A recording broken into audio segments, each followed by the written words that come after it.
करंजिया एवं Rairangpur power employees union शाखा पक्षरु अंतर्जातीय श्रमिक दिवस पालन।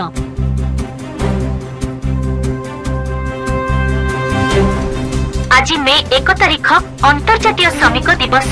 श्रमिक कथा पड़िले मन को आसे खरा वर्षा और हाड़भंगा शीतरे काम करुथिबा मनीषटीए। आज सेही श्रमिकंक पई दिनटीए। 1886 मसीहारे आजिर दिन रे अमेरिका रे प्रथमे श्रमिकंक पई काम करबा समय निर्धारित होइथिला। सेही दिन को मने पकाइबा पई प्रति वर्ष मे 1 तारिख को श्रमिक दिवस भाबे पालन करा जाउथिबा बेले ओडिशा तथा भारतर कोन अनुकूल रे एही विश्व श्रमिक दिवस पालित होइछि। एही परिप्रेक्षी मयूरभंज जिला करंजिया ठारे मध्य पावर एम्प्लॉइज यूनियन करंजिया एवं रायरंगपुर शाखा पक्षरु विश्व श्रमिक दिवस समारोह अवसर में एक शोभायात्रा और साधारण सभा अनुष्ठित हो जाइछि। सकाळ 8:30 समय स्थानीय विद्युत विभाग कार्यालय निकटरू एक शोभायात्रा बाहरी शहर परिक्रमा करितिबा 10 घटिका समय साईसागर कल्याण मंडप ठारे पहुंची सेठारे विश्व श्रमिक दिवस अवसर में एक साधारण सभा अनुष्ठित हो जाइछि। उक्त साधारण सभारे मुख्य अतिथि भावे करंजिया विधायक पद्मचरण हाईब्रू जोग देइथिले। प्रारंभ में अतिथि माननकु संघ पक्षरु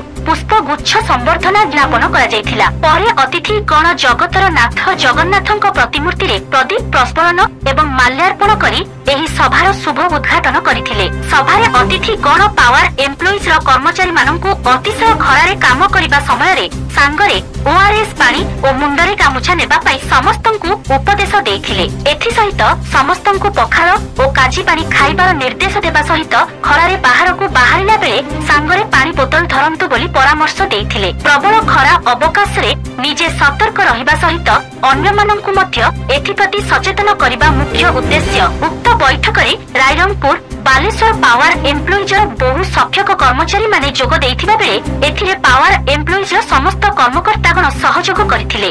सभापति पावर एम्प्लॉइज यूनियन बालेश्वर आज करंजिया रे मे डे जो पालन हला एटा 1981 मसीह ये पालन ही आसूची एवं आम विधिवत भाव में मानि चलुचे जो आम संगठन मूल हूँ बालेश्वर से पालन न होता बेले ये चली एवं भी हूँ आग को हम श्रम दिवस माने मान्यता ठीक भाव में पालन करवा लोक मान सुविधा असुविधा बुझा यह हूँ आम प्रधान कर्तव्य। आम से आखि आगे रखी आज मे डे पालन करने जाऊँ पालन करुँ। मोर नाम रवींद्रनाथ बेहरा, मो general secretary Nesco power employees union Baleshwar. गोटे भल क्वेश्चन आप धन्यवाद। एक्चुअली श्रमिक दिवस आम पालन कर श्रमिक मान हित मतलब श्रमिक दिवस में आज श्रमिक मान अवहेलित निष्पेषित तो से आजिका श्रमिक दिवस आम गोटे शपथ नेलु आगामी दिन में आम आमर श्रमिक मान को सुरक्षा श्रमिक मान को दायित्व किभली भाव में भल समस्ते रही पारे तापाई आम आज आलोचना समस्त सविस्तर आलोचना करी सम्यक धारणा देछि। आगामी दिन में टाटा पावर आसवा आम एक्चुअली विद्युत क्षेत्र में बहुत उन्नति होती आगामी दिन में आउर बहुत भल उन्नति आम आशा करूँ से विषय टाटा पावर मैनेजमेंट को आम यूनियन तरफ बहुत धन्यवाद दूसरी।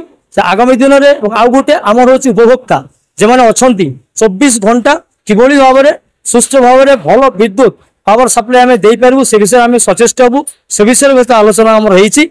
आम श्रमिक भाई माने जो समस्या विभिन्न प्रकार अच्छी से श्रमिक समस्या को ताड़ी कि सुचारू रूपे पालन करिकी न्याय प्रदान करें से विषय आम यूनियन सब सचेष्ट अच्छी।